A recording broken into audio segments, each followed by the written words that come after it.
이처럼 문 전 대표가 회고록에 대해 중대한 기억의 착오라고 비판하자 송 전 장관은 오히려 기억을 재검토하라며 되받아쳤습니다.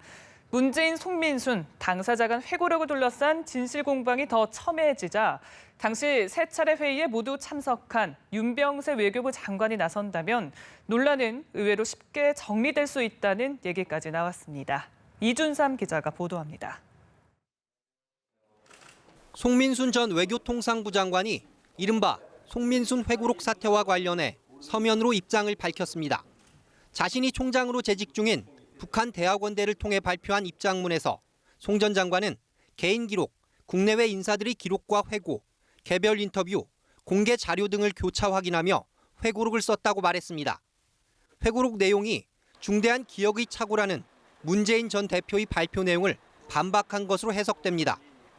송 전 장관은 당시 청와대 관련 회의는 안보실장이 주재했다는 문 전 대표의 주장에 당시 1년의 안보 관련 주요 후속 조치 회의는 문 전 대표가 실질적으로 관장했다고 강조했습니다. 또 당시 11월 16일 정부가 일찌감치 결의안 기권 결정을 했기 때문에 북한과의 사전 협의는 말이 안 된다는 문 전 대표의 주장에도 당시 노무현 대통령이 송 전 장관 자신의 서한을 읽고 다시 논의해보라고 지시한 것은 최종 결정이 이루어지지 않았다는 의미라고 반박했습니다. 또 문 전 대표가 기억나지 않는다면 당시 관련 기억과 기록을 다시 검토해보는 것이 정쟁의 종결에 도움이 될 것이라고 말했습니다.